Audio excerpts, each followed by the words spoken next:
warahmatullahi wabarakatuh. Halo teman-teman, kami dari kelompok 5 Geografi ingin membahas tentang mengenai aspek fisik, sosial, dan ekonomi Desa Kunyit dan Kota Pelehari, Kabupaten Tanah Laut, Kecamatan Pelehari, Kalimantan Selatan.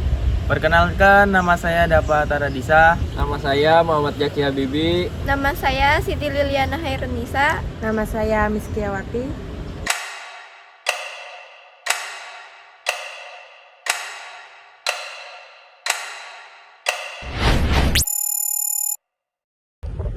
Di sini saya akan membahas aspek fisik. Aspek fisik adalah sesuatu yang berkaitan dengan kondisi alam suatu wilayah. Desa Kunyit memiliki topografi berupa dataran yang bergelombang hingga berbukit. Kondisi ini membuat desa memiliki pemandangan yang alam yang indah dan masih banyak tumbuh pepohonan serta kawasan perkebunan. Selain itu, Desa Kunyit memiliki iklim tropis dengan 2 musim, yaitu musim hujan dan musim kemarau. Curah hujan yang cukup tinggi sangat mendukung kegiatan pertanian dan perkebunan masyarakat. Selanjutnya akan dijelaskan oleh Habibi. Selanjutnya, tanah di Desa Kunyit tergolong cukup subur sehingga cocok digunakan untuk pertanian dan perkebunan. Lahan di desa ini dimanfaatkan sebagai sawah, kebun karet, kebun kelapa sawit, serta lahan untuk menanam berbagai jenis buah dan sayuran. Selain memiliki lahan yang subur, desa ini juga telah memiliki berbagai sarana dan prasarana seperti jalan desa, jaringan listrik, sekolah, tempat ibadah, kantor desa, dan fasilitas kesehatan yang membantu memenuhi kebutuhan masyarakat. Selanjutnya akan dijelaskan oleh Kia tentang aspek sosial. Jadi di sini saya akan membahas aspek sosial. Masyarakat Desa Kunyit hidup dengan penuh kebersamaan, hubungan antar warga sangat baik karena mereka masih menjaga budaya gotong royong. Contohnya adalah kerja bakti, membersihkan lingkungan, membantu pembangunan rumah warga, dan saling membantu ketika ada kegiatan desa.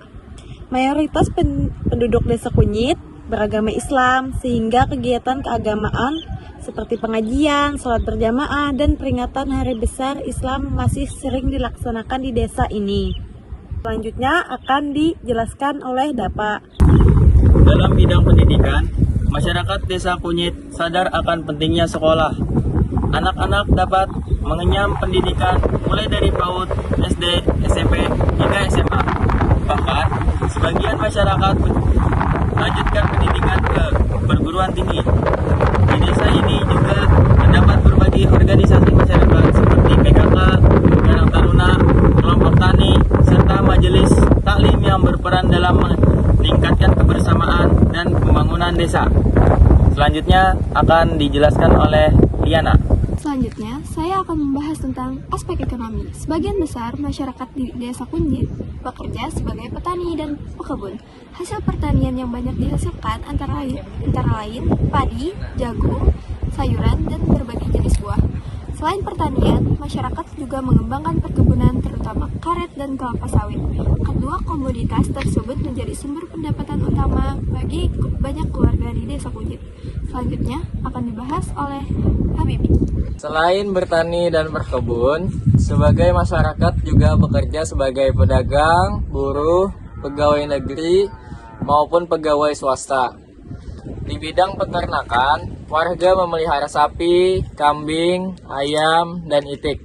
Hasil peternakan tersebut dimanfaatkan untuk memenuhi kebutuhan keluarga, maupun dijual sehingga dapat menambah penghasilan. Selain itu, usaha kecil atau UMKM seperti warung sembako, usaha makanan, dan jasa juga mulai berkembang dan membantu meningkatkan perekonomian masyarakat. Selanjutnya akan dijelaskan oleh Kia. Dari pembahasan tersebut dapat disimpulkan bahwa Desa Kunyit memiliki potensi yang sangat baik. Dari aspek fisik, desa ini memiliki tanah yang subur, iklim yang mendukung, serta sarana prasarana yang cukup memandai. Dari aspek sosial, masyarakat hidup rukun, menjunjung tinggi gotong royong, serta aktif dalam kegiatan pendidikan dan keagamaan. Sedangkan dari aspek ekonomi, masyarakat menggantungkan kehidupan pada sektor petani, perkebunan, peternakan, pedagang, dan usaha kecil yang terus berkembang di desa ini. Sekian pembahasan mengenai aspek fisik, sosial, dan ekonomi sudah berakhir di Desa Kunyit. Mari kita lanjut ke kota, guys. Taman Orchid merupakan salah satu ruang terbuka hijau yang menjadi tempat rekreasi, edukasi, dan pelestarian lingkungan. Selain memperpindah kota pelihari, taman ini juga memberikan banyak manfaat bagi masyarakat. Selanjutnya akan dijelaskan oleh Liana tentang membahas aspek fisik. Selanjutnya, saya akan membahas tentang aspek fisik. Aspek fisik, Taman Orchid berada di kawasan Weton Kota Pleihan, sehingga mudah dijangkau oleh masyarakat. Lingkungannya dipenuhi pepohonan yang rindang, taman bunga, serta berbagai jenis tanaman anggrek yang menjadi daya tarik utama. Udara di kawasan taman terasa lebih sejuk dibandingkan daerah perkotaan lainnya, karena banyak vegetasi yang mampu menyerap polusi udara dan menghasilkan oksigen. Taman ini juga memiliki fasilitas seperti jalan setapak, tempat duduk, area parkir, lampu taman, dan tempat sampah dan spot foto yang membuat pengunjung merasa nyaman. Selanjutnya akan dijelaskan oleh Habibi tentang aspek sosial. Selanjutnya, saya akan membahas tentang aspek sosial. Jadi, Taman Orchid menjadi tempat berkumpulnya masyarakat dari berbagai kalangan.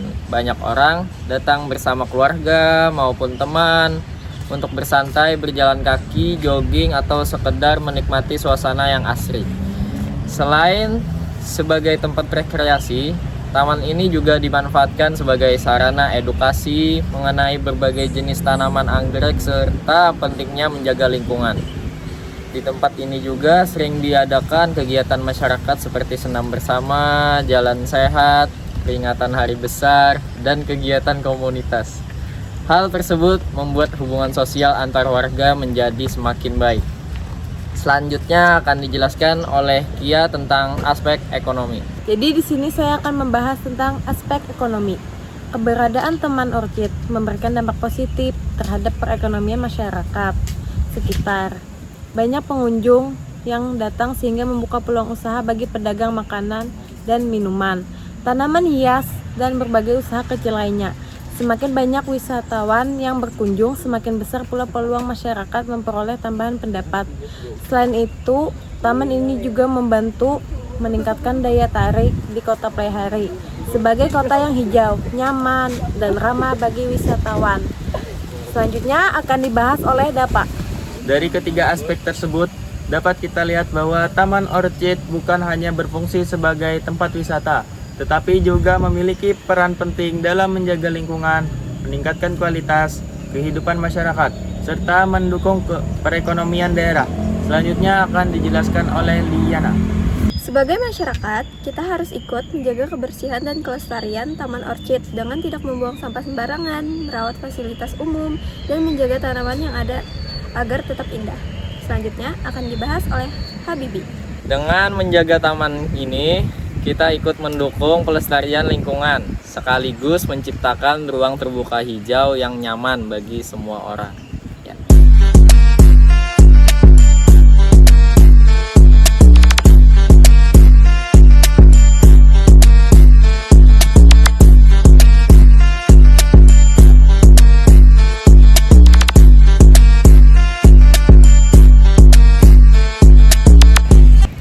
Demikian presentasi dari kelompok kami tentang aspek sosial, aspek ekonomi, dan aspek fisik di Taman Orchid, Kota Pleihan, dan Desa Kunyit. Semoga materi yang kami sampaikan dapat bermanfaat bagi kita semua. Ya. Assalamualaikum warahmatullahi Warahmatullahi wabarakatuh.